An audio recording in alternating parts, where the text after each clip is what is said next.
Today's episode is brought to you by Fretboard Biology, the comprehensive online guitar course put together by Joe Elliott. Now, Joe is not only a fantastic guitar player, he draws on his years of experience as the ex-head of guitar at the Guitar Institute of Technology and also at the McNally Smith Music College. Here's a few words from Joe about the course. You're tired of wading through hundreds of random guitar videos and just want to become a better player. Fretboard Biology is your answer. Fretboard Biology is a self-paced, college-level program that'll give you the right instruction, in the right amounts, and in the right order. You'll learn the same information I taught to thousands of other guitar players over 30 years of teaching in top music colleges. If you want to make real progress with your guitar playing, then sign up for a free 7-day trial at fretboardbiology.com.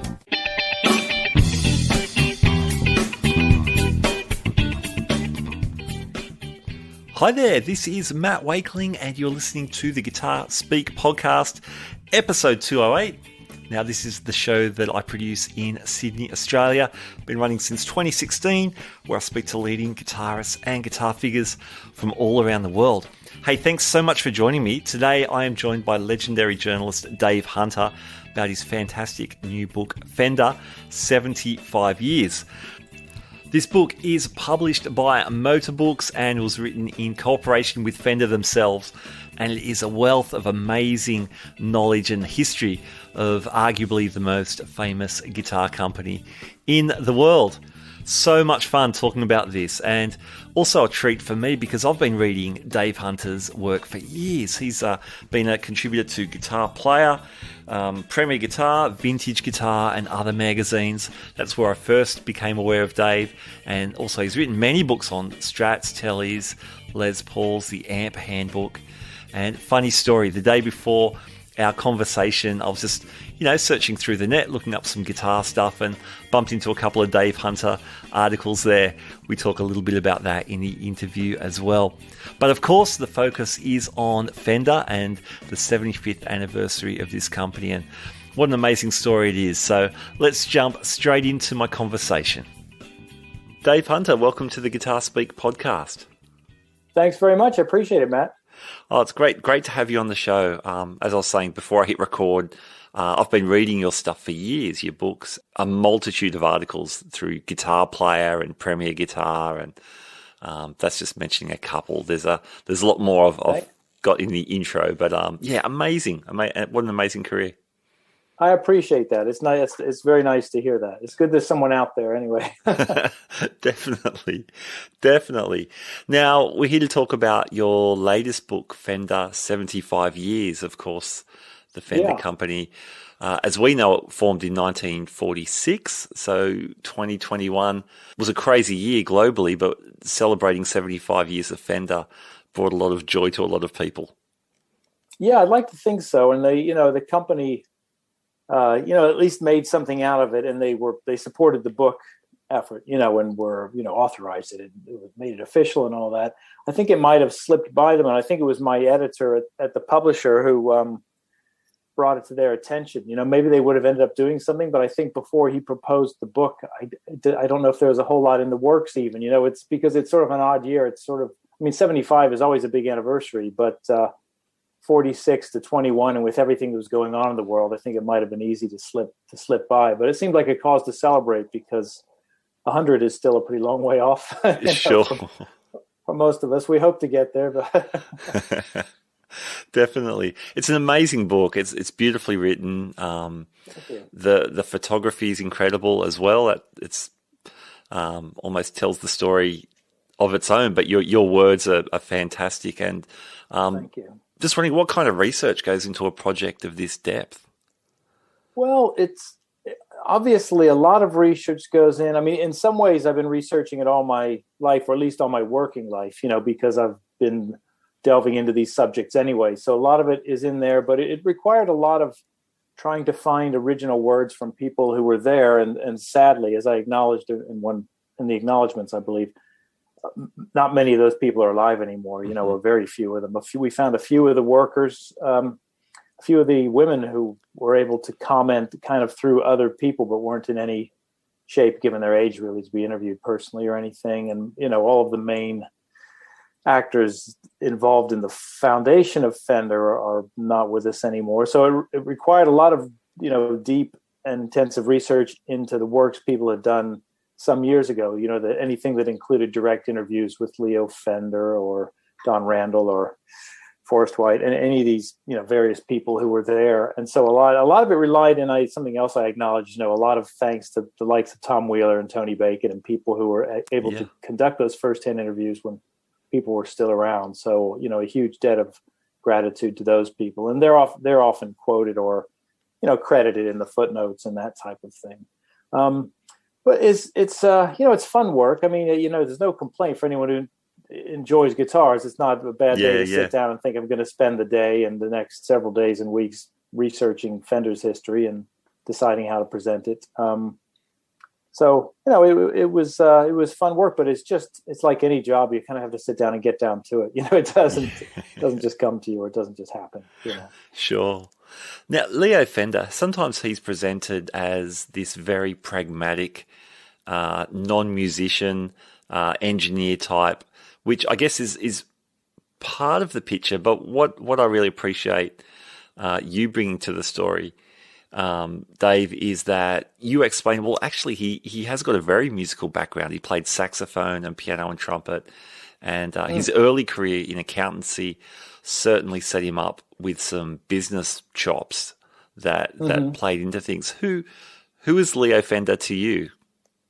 That's a good point. I mean, I think you're starting to get at it there in that, he's often been misrepresented because it's often been fun to say, well, he didn't even play the guitar, and yet he helped to, bring about the world's first, widely produced solid body electric guitar and all that kind of thing. And the most popular amplifiers and most advanced amplifiers of the day. And those things, he certainly did those things, but he obviously was a music lover. I mean, he was kind of the pocket, the pocket protector, square, sort of unhip seeming guy in the lab, who was an accountant, through the early parts of his career, and then really just a dyed-in-the-wool engineer, But certainly beyond that, there's plenty of evidence that he really did have a deep love of music, and that he really got into this thing because, having opened his radio shop and then also built early gramophone, turntables and amplifiers for all sorts of, what would have been consumer audio in the day, I guess, radios and gramophone amplifiers. Yeah.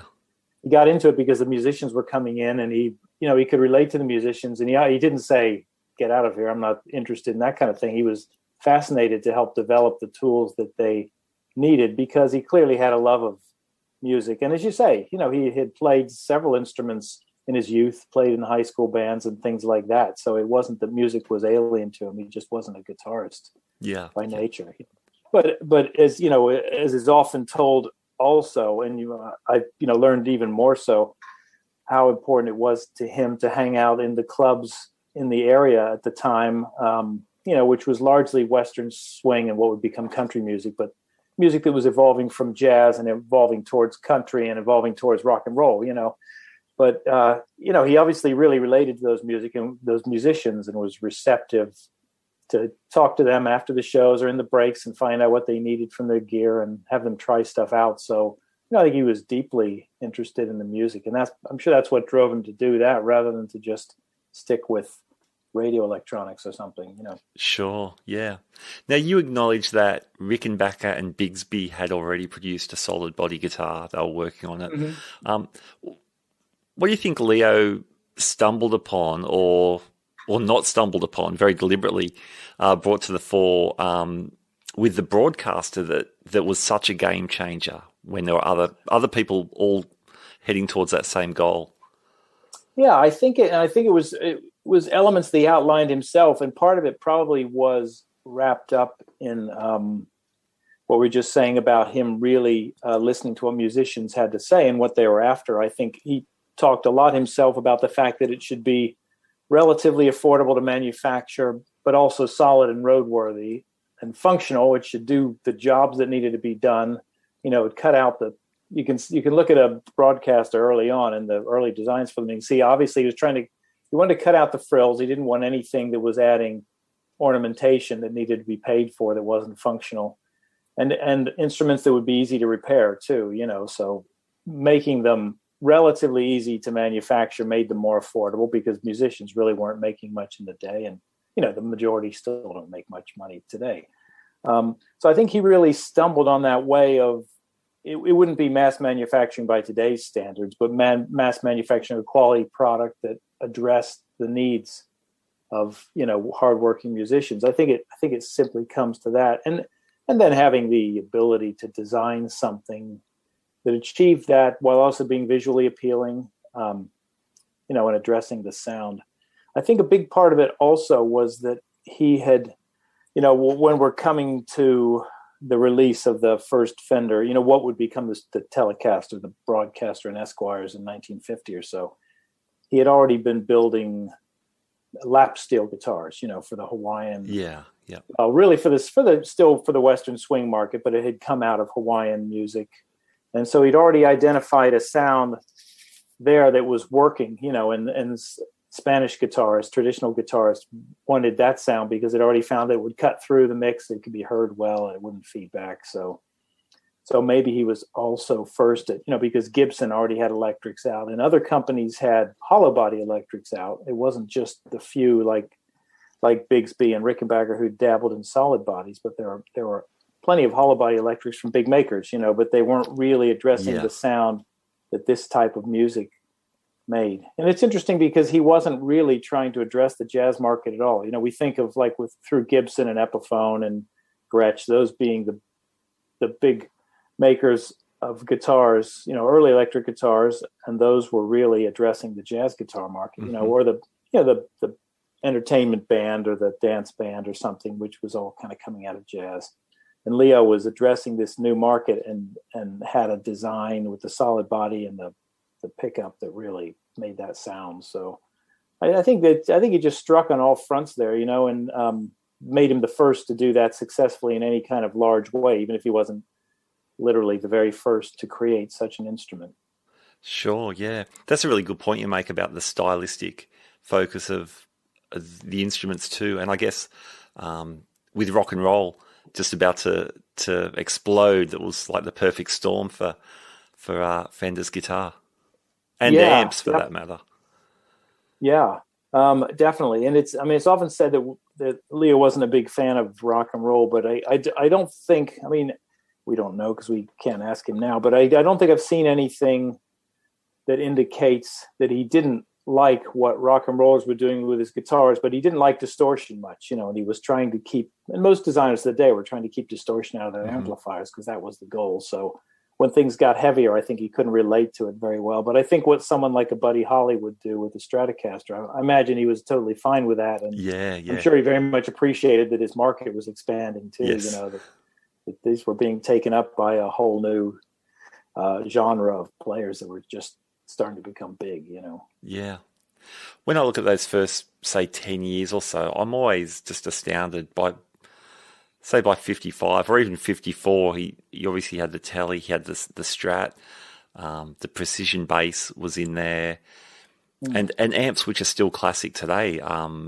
You write about the Deluxe, the Princeton, the Bassman. That's all in the first 10 years. My mind boggles at that. He could have stopped then. Yeah. Oh, really? I know he really could have. It's amazing. Exactly. You say all the, the two of the most formidable electric guitars of all time, and all the amplifier designs that people are still essentially, mimicking and using. And as a lot of people have said, that the Precision bass, had the most effect on popular music of anything that he created, which sounds strange to guitar fans considering everything he did in the 6-string world. But if you think of how that really revolutionized the sound of the bass, which was just going to remain purely an acoustic instrument. Absolutely, yeah. So it really changed the way engineers worked and the way recordings were made and the way popular music sounded. So it really is. It was an amazing, you say amazing 10 years. And even the first half of the 50s for 5 years from the Esquire and Broadcaster, the guitars that would become the Telecaster, up through the Stratocaster and the amps that by the mid 50s, by 56 or so, that were going into the narrow panel cabinets and evolving towards the best of the tweed stuff. It's pretty phenomenal, really. So much time flies now. It's it's incredible to have that kind of development and production in that short a time span. One thing I really enjoyed about the book is that you're obviously talking about the instruments, and as a musician yourself, you've got a beautiful bond with the instrument. But I really enjoyed also you discussing all the different players, all the different characters. Like Leo always had some good people beside him, like Kaufman, and then Randall, of course, during the 20 years of the actual period when when Leo owned the company. So that was amazing. And then the CBS era you write about quite frankly, the good and the bad. I wanted to ask you two questions about the CBS era. So Leo sells the company in 1965. Even the detail on the dollars, Dave, that you discussed there is amazing. Leo, what was he expecting? Maybe $1 million or something? Yeah, there was exactly a report. I can't remember the source of that, but that he was, had said to Don Randall, when he finally decided he needed to sell up, he felt like his health was suffering. He just didn't want to manage a big company like that anymore. And, let's see what you can get for it. I think I could probably get $1 million or something, and Randall went off and got 12 point something for it instead, which was incredible at the time. And now sounds like an incredible bargain, even though we know how much money it was back then. Sure. So, my double-header CBS question is this. What, for you, do you think are the main downfalls of the CBS era? But I guess also then the flip side of that, amongst all some of the kooky designs and the cost-cutting and that stuff, what were some of the successes in the CBS era? That's a good point. And the first one, I think Don Randall, in some of the quotes used in the book, sums it up best in saying that it was, that initially things were going just fine through CBS. And I think most people will admit that, even though there's that delineation point between 1965 and collectors are all, hot for the pre-CBS guitars and the post-CBS less so. I think a lot of people acknowledge that those from 66, 67 are still, and amps too, are still mostly the same products, and I think as Don Randall said, I can't remember his precise words, but it just became the point where the suits were coming in, the corporate people were coming in with no real appreciation for how instruments were being made. And they had, despite them having all the talent and all the machinery and the operations in place to keep making things that were just as good, they just kind of made their corporate-minded decisions to blast along with things that they thought were going to benefit the bottom line. I suppose making things more cheaply and changing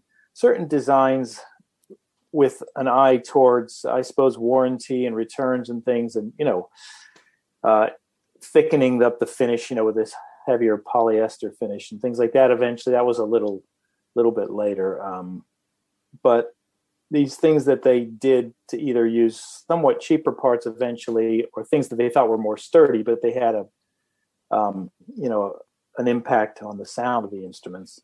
I think that was the real downfall, was probably that, because they were, through the CBS years, they were making more than ever. You could say they were more and more successful in a monetary sense because that market was still booming, and Fender was becoming more and more widely known. But I think it was just that losing sight of how to make a good instrument versus how to make one that would fatten up your bottom line, and would crank them out quickly. And like with any company, it might have been something of a struggle to keep up to and acquire the good wood anymore.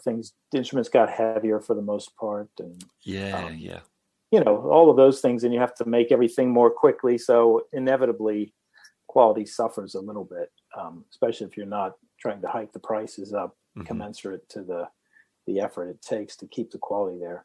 So I think that sums up, the sort of thing that would happen to many, many companies. And it's not like stamping out an iPhone or something in a factory where, in theory, you could just ramp up to stamp out more of them and go more quickly. It's still a hand-built instrument, even though it's factory built. Whatever machines you're using, it's still comes down to someone being able to get the lines right and set the thing up and carve things right, whatever amount of machinery you're using.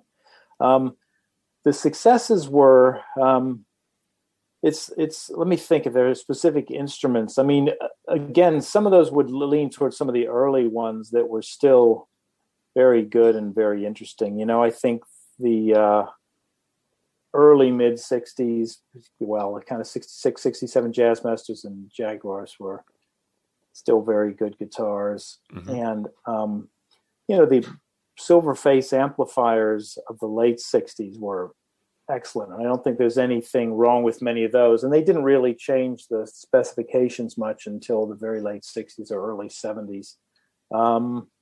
One of the bigger successes that was purely CBS, though, was something new, was probably the wide range humbucker, that went on to the Telecaster, Custom, Deluxe, and Thin Line.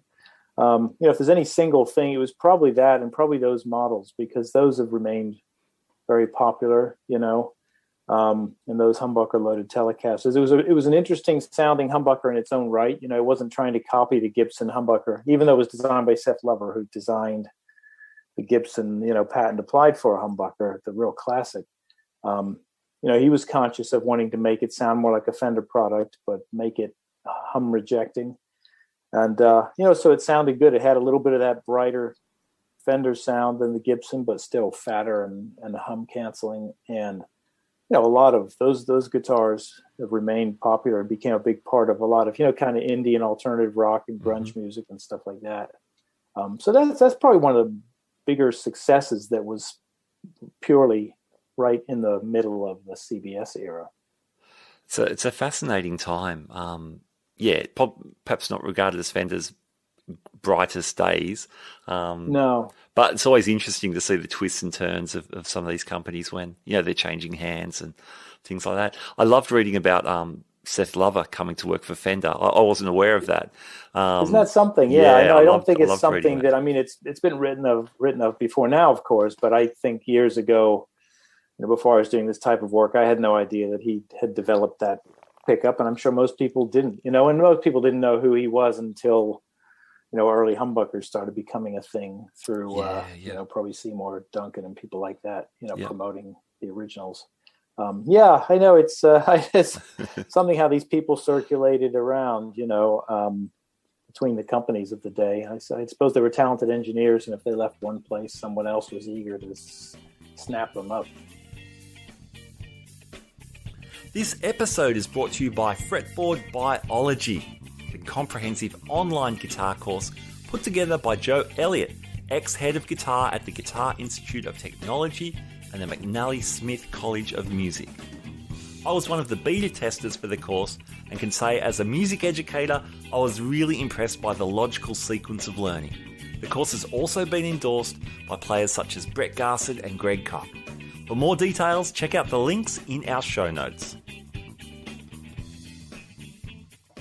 You write about the revival of Fender in the 80s with people like Schultz and Smith really leading that charge. What are some things they did to help restore faith in the Fender name? I think the biggest things they did were to come in with an appreciation of what made Fender great in the first place, and realizing that if so many musicians were appreciating the quality and the sound of the early guitars and amplifiers, that they might as well just go back to making something as close to those as they could again. And so that's largely what they did, even in the transition period where they're having guitars made in Japan, they were basing them as closely as they could on the early designs, and so really, I think leaning on the reissue program and then working from there to realize that many guitarists do want some more modernized guitars, that become the American standards and things like that, with some changed parts and things. But I think it was really was appreciating the history of the company and appreciating what people liked about it in the first place, and I think that was their strength, and building it up from that point. I think it was probably as simple as that, plus just sensible management, intelligent management beyond that. But I think it was that, appreciating the history. And Dave, where do you see Fender today? Your book is right up to date, so you're discussing some very, very recent models like the Meteora and the the hybrid telly and Fender making pedals again. So you're super up to date. Having looked at over the history of the company in such detail, where do you think Fender is at today? I think Fender's in a great place today, and I don't say this, merely because I don't work for Fender or anything, but I think any observer would have to say they're in a great place and that they're able to make really outstanding custom shop renditions of their vintage guitars that players appreciate a lot and feel genuinely are the closest they can get to the real thing, whilst also making, the custom shop can make also these high-end kind of fantasy guitars that are combinations of features that they never had before or custom one-offs, while also addressing such a wide range of needs for less well-heeled players, players on lower budgets or beginners or, even working musicians who might not have a lot to spend on guitars but need really functional instruments. I think it's that what, Dan Smith and Schultz and these guys started back then, I think has really culminated in just fairly recent years, and I suppose it really got a boost from the custom shop, which became kind of the flagship, even though I don't know what the numbers would be, but 9 out of 10 or 19 out of 20 or 99 out of 100, I don't know, Fender players aren't playing custom shop instruments. It showed how good they could be while lifting up the image of the rest of the company, I think. So I think they brought themselves to their very comfortable place now where they're able to really also present a great representation of the glories of the past while also addressing the future in the, Acoustasonics and stuff like that. And the forward-looking instruments and links and, realizing that musicians do make music differently today. I don't think they're just leaning on the past, but appreciating that what worked then still works today if you can put it into a contemporary context and have it going forward.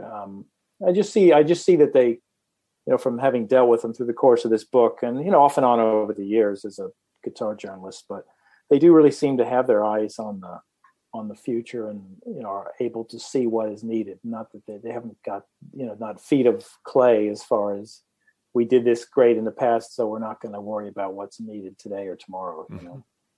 Yeah, great. And Dave, what are your favorite Fenders? If you had to choose between a couple? Yeah, it's not difficult. I've always been a big Telecaster fan, and sort of probably played them more than anything else over the years. I'm playing lots of other guitars these days, and the music I'm playing. I mean, you could do pretty much anything on a Telecaster anyway, obviously. I think it's short-sighted to try to pigeonhole things. You can only do this kind of music on that guitar. And yeah. So many great musicians have proved otherwise, But there's just something about the fundamental functionality and sound of a Telecaster has always appealed to me. Yeah. And it's the one guitar, if you did have to choose just one to do a number of things, that's the one that would always work for me, I think. And I think I'm just drawn to not just because it was the first, but even as a kid, for some reason, I was just drawn to that basic shape, and the fact that it just seemed like a no nonsense instrument, Yeah, that's probably the one. I mean, it's really hard now. I've never been as much of a Stratocaster player, although I've always had a Strat and enjoyed them and appreciated them. It's just never been a number one for me. Okay, yeah. But it's such a beautiful design, such a lithe and beautiful form. So it's such a space-aged look from the time, at least, that it's hard not to be drawn to that, just to want to hold one and play it because it's such an amazing looking, to have come from just, as you said, I mean, they were obviously developing it 2 or 3 years after the Broadcaster came out, and say to have released that on the market just 4 years after the first, which is such a basic, the Telecaster, just such a basic slab. And just a few years later, as you say, how you said earlier, how quickly they were progressing and how many amazing developments they had in such a short period of time, to come out with that Stratocaster design just a few years after having done the Telecaster is just phenomenal, really, So yeah, that's one that I think always appeals to everyone, whether you play one or not. But yeah, Telecaster's always worked for me, for sure. Is there a particular flavor of Telecaster that you like the best? Pretty much the basic original, ash body and maple neck. you know, the basic early to mid 50s. I've got a 1957 Telecaster myself, you know, white guard. Wow. And it's been refinished over you know, it has almost no original parts other than the wood probably. And I think it's got one of the old tone capacitors is original. Okay. I think I've got the original potentiometers too. Maybe one of them is in a drawer because one died, but you know, it's had like 4 sets of tuners and 5 refrets and whatnot on it. So it's you know, still somewhat playable, but it's mostly kind of semi-retired.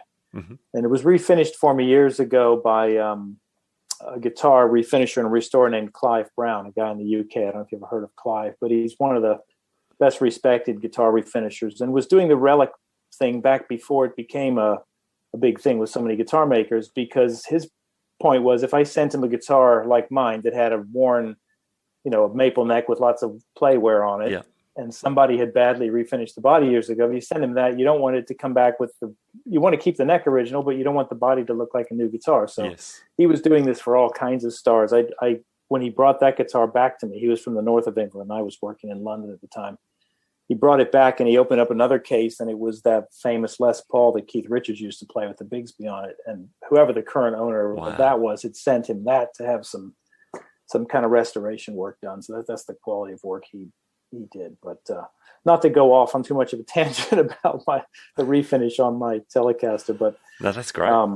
But that's the kind of, you know, I'm not a guitar collector, you know, but I'm pleased to own that one. And you're a player, really to me, for 25 years or so, I've had that.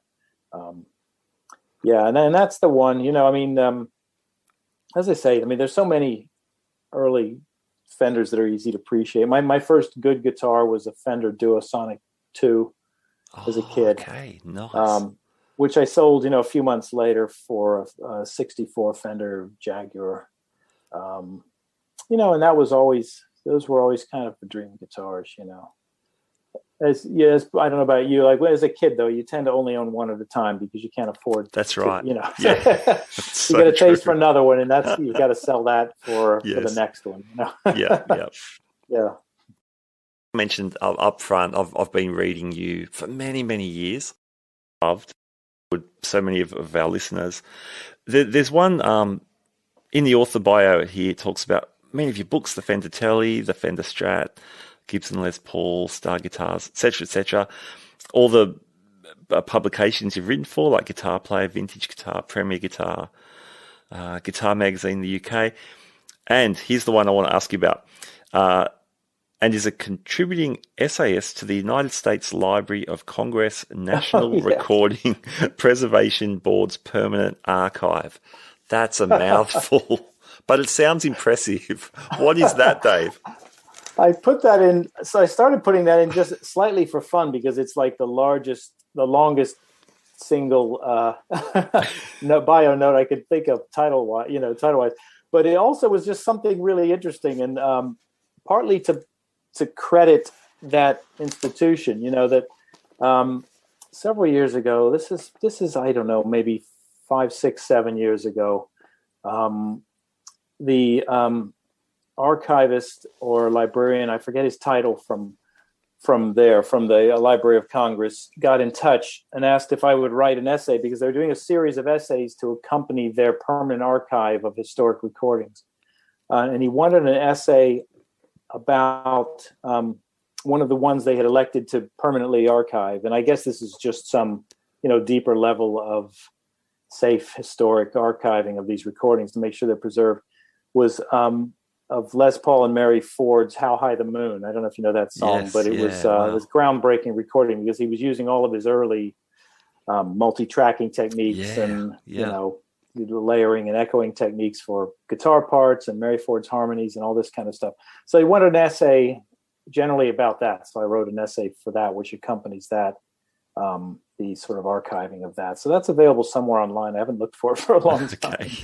But I just thought it was a fun and interesting thing to do. And it was fun because it was, a part of a different sort of recording in music and guitar history, And so it was an honor to be asked to do that. And it was a smaller job than any of the books. And yet it was just kind of fascinating, that thing existed. Yeah. That's great.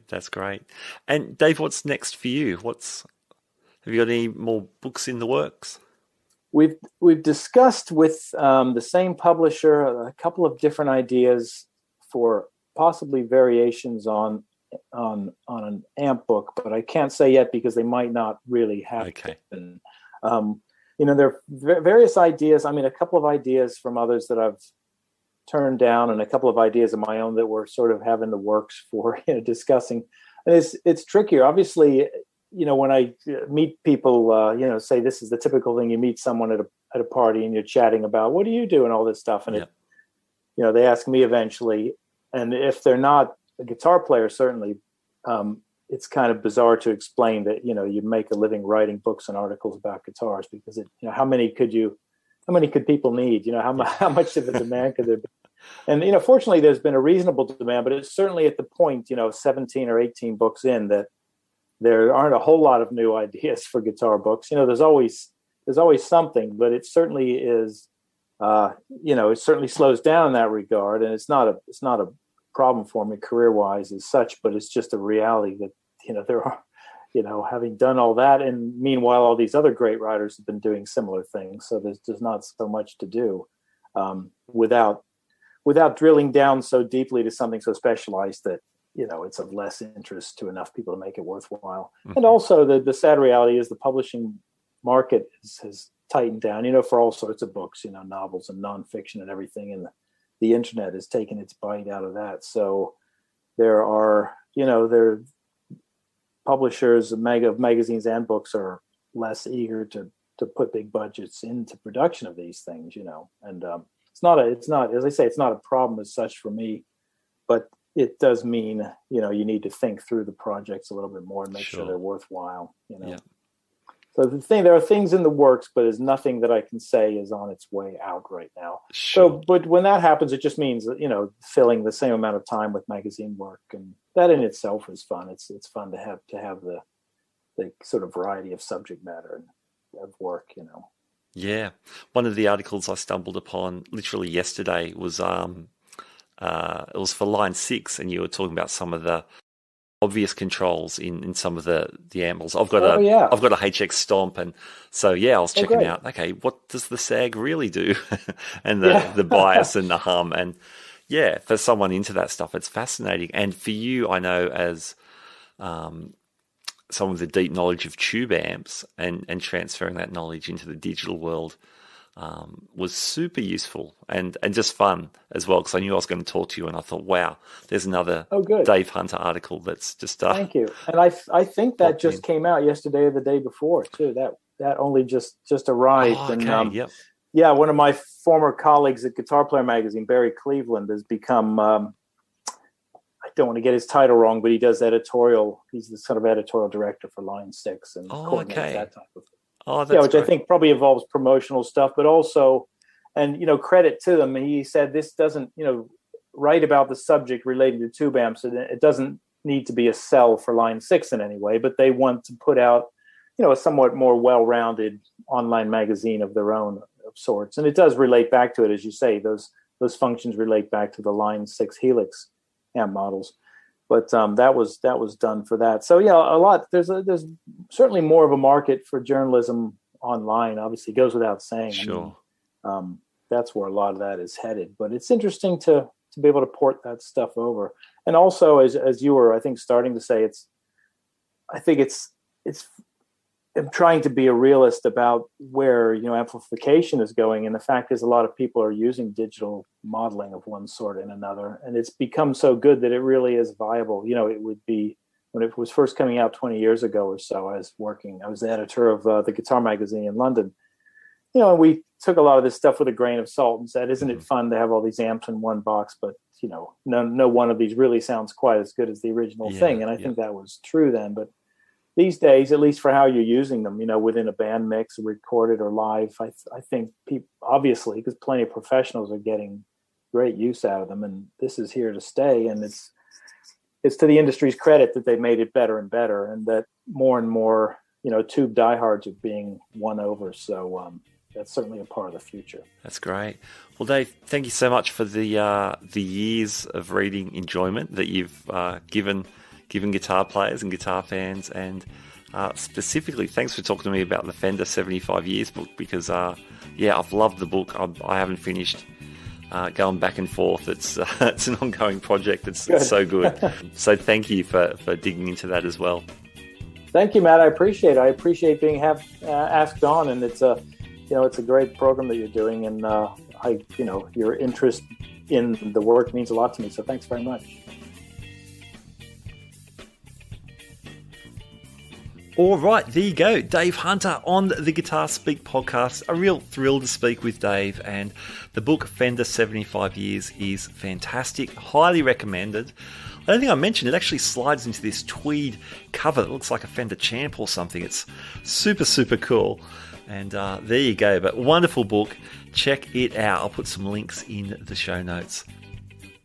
My great thanks to Fretboard Biology, to Joe, Todd and the team for continuing to sponsor the show. It's been, about 18 months since we started working together, and I've known Joe for a bit longer as a friend of the show as well. So please check out the Fretboard Biology links as well. All right, that's about it from me. We'll be back very soon with some more Guitar Speak podcast. And if you're a regular listener, you know I like to leave you with the wonderful words of Michael Schenker, German rocker from the Scorpions, MSG and UFO, who once told us, keep rocking, keep on rocking. Keep on rocking, indeed. I'll catch you next time. Bye now.